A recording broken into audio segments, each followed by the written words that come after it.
കേരളത്തിൽ ഭക്ഷ്യസുരക്ഷ കാര്യക്ഷമമായ വകുപ്പ് തന്നെയാണ്. കാരണം ഇപ്പോൾ അവരുടെ പദ്ധതികൾ ഓരോന്നും കേരളത്തിന്റെ ഭക്ഷ്യസുരക്ഷയ്ക്ക് അത്രത്തോളം പ്രാധാന്യം കൽപ്പിക്കുന്നുണ്ട് എന്നുള്ളതും വ്യക്തമായി തന്നെ നമുക്ക് മനസ്സിലാക്കി തരുന്നുണ്ട്. മന്ത്രി വീണ ജോർജും അതുപോലെ തന്നെ കേരളത്തിന്റെ മുഖ്യമന്ത്രി പിണറായി വിജയനും ഭക്ഷ്യസുരക്ഷയുടെ കാര്യത്തിൽ കൃത്യമായ തീരുമാനങ്ങളാണ് ഇപ്പോൾ കൈക്കൊണ്ടിരിക്കുന്നത്.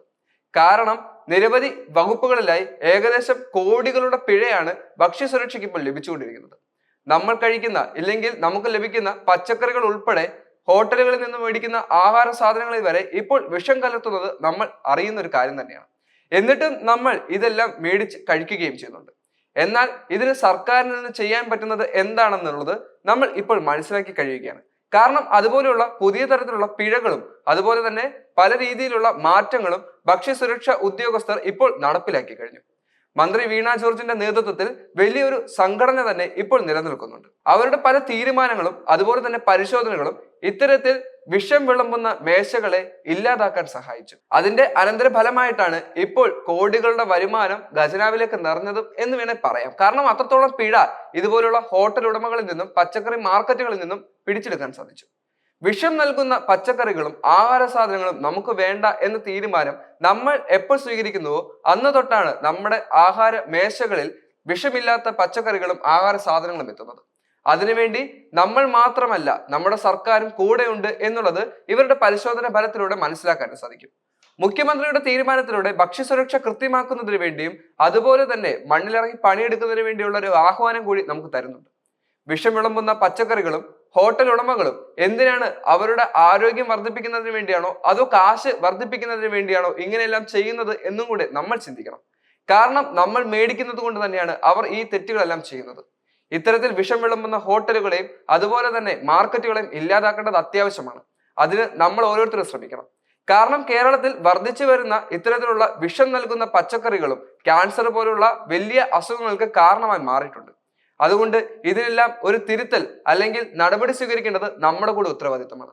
അതിന് മനസ്സിലാക്കിക്കൊണ്ട് തന്നെയായിരിക്കാം വീണ ജോർജ് പുതിയ നടപടികൾ സ്വീകരിക്കുന്നത്. സുരക്ഷിത ഭക്ഷണം ഉറപ്പുവരുത്തുന്നതിന് വേണ്ടി സംസ്ഥാനത്തിന്റെ ഭക്ഷ്യസുരക്ഷാ വകുപ്പ് കഴിഞ്ഞ സാമ്പത്തിക വർഷം ഏകദേശം 69,002 പരിശോധനകൾ നടത്തിയതായി ആരോഗ്യ വകുപ്പ് മന്ത്രിയായിട്ടുള്ള വീണ ജോർജ് അറിയിക്കുകയുണ്ടായി.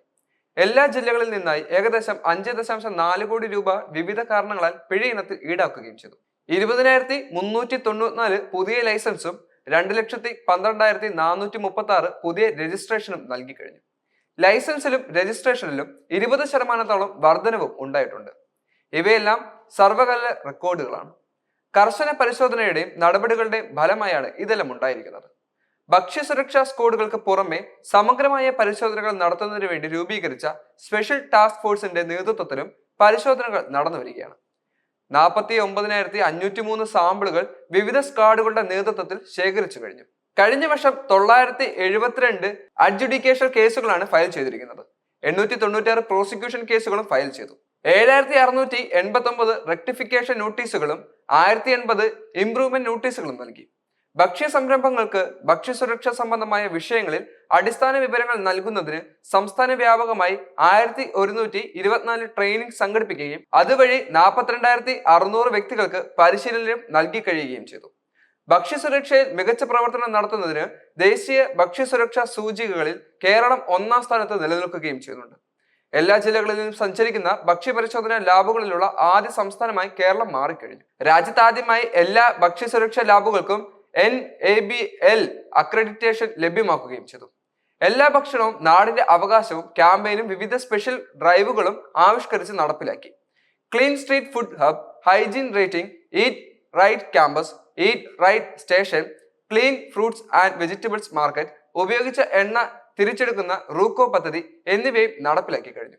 സ്പെഷ്യൽ ടാസ്ക് ഫോഴ്സിന്റെ നേതൃത്വത്തിൽ ചെക്ക് പോസ്റ്റുകൾ, ടൂറിസ്റ്റ് കേന്ദ്രങ്ങൾ, ചിക്കൻ സ്റ്റാളുകൾ, കാറ്ററിംഗ് യൂണിറ്റുകൾ എന്നിവ കേന്ദ്രീകരിച്ച് പരിശോധനകളും തുടർ നടപടികളും സ്വീകരിച്ചു കഴിഞ്ഞു.